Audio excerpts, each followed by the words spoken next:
Hello everyone, I'm going to read you a story called When I Grow Up by Jon Hales.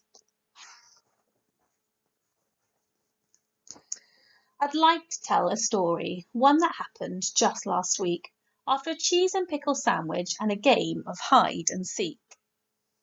I sat down in one class that I've really grown to love, with the weird and wonderful one and only Mr. Dove. Now, Mr. Dove is not like other teachers you might know. He's fond of making up strange words like snarp and flubber-baloo. When he wants you to be quiet, he'll shout pish, zap, pow, with his chin stuck out before him and a wrinkle in his brow. The biggest reason he's my favourite teacher of all time is he pushes me to do things I love, like write in rhyme. So settle back, imagine you are sat here in this room, deep in conversation, when you hear a loud voice boom, "Right, lasses and jellymen, I have a task for you. When you are all grown up like me, what would you like to do? Just take your time and think of all the things that you could be. Then choose your favourite, write one page and hand it in to me." I looked around, and as one by one the class began to write, and all their dreams, like jelly beans, poured out in the black and white. "I want to be a firefighter," Tommy said, "so I can wear a helmet, plus my favourite colour is red." "I want to be a businesswoman," Alexandra wrote, "then I can earn £10 million and buy a shiny boat." I sighed, looked out the window, and then caught Samantha's eye. "Baker," she said, and turned her head to dream of apple pie. I thought of all my options from the class and what they've done. Some of them seemed interesting, some even looked like fun. But what if there was something more not found within a book? I closed my eyes as tightly as I could and took a look. Alien hunter! That's a job I reckon I could ace, rounding up the aliens committing crimes in space. I'd be known across the galaxy, from Jupiter to Mars, as the girl who put the 55 most wanted behind bars. Or master ice cream taster. That could be pretty sweet. I'd create amazing flavours that I'd be the first to eat. Like cookie cupcake, caramel cheesecake, chocolate chip supreme, with deep fried fudge and popcorn chunks and swirls of clotted cream. That sounds very sickly. How about deep sea explorer? Swimming down into the black, taking pictures of weird creatures, maybe bring a couple back. Going further down than anybody's ever been before, then going a bit further until I bump into the floor. If I really set my mind to it, I'm sure I could become president of the whole universe. Now that job would be fun.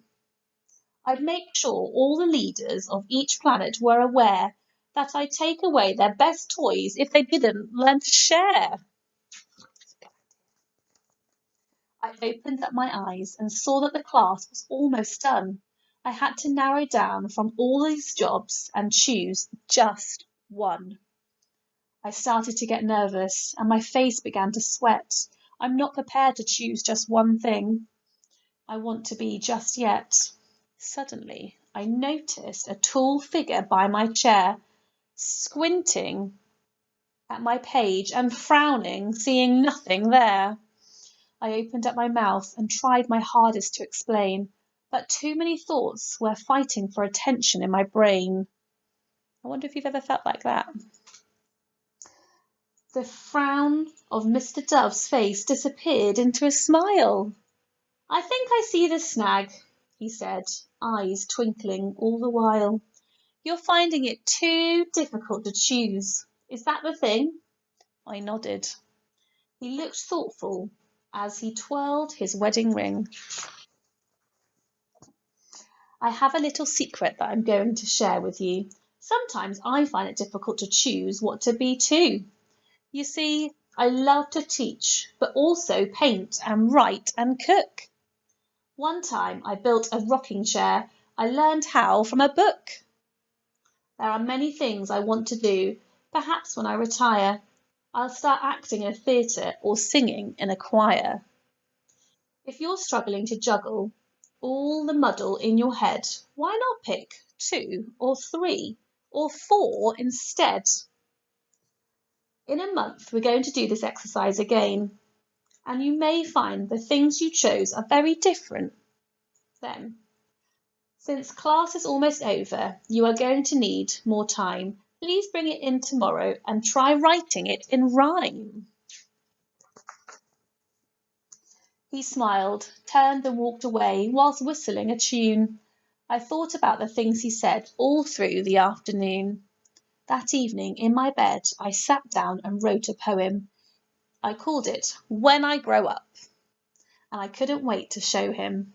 I walked into class the next day, my poem in my hands, and placed it on his desk, dodging the flying rubber bands. When Mr. Dove walked in, he shouted, "Weasels! Clean that mess!" Then smiled as he saw my piece of paper on his desk. It wasn't until the next day that our work was handed back. Excitedly, I read the notes in red pen, never black.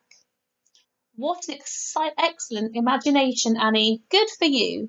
I think I would quite like to be an alien hunter too. And so, laddies and jellymen, as Mr. Dove would say, why don't you think about what you'd like to be today? Maybe you know exactly what that is. Then good for you. Maybe you're not, maybe you're more like me, and if so, that's okay too. Just take your time and write it down, as crazy as it seems, because there's nothing crazy about following your dreams. But there's so much awesome stuff to do. You'll find your perfect match. But me, I have to go now. I have aliens to catch.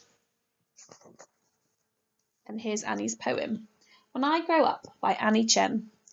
When I grow up, I want to be so many things, too many to see. Like alien hunter, that would be cool. Chasing aliens after school. Or ice cream taster, that sounds yummy. Lots of ice cream for my tummy. Deep sea explorer, that would be great. Diving and diving till it gets late. Or universe president, how cool is that? You'll have to watch out if you are a brat. So many things that I could do when I grow up. So how about you?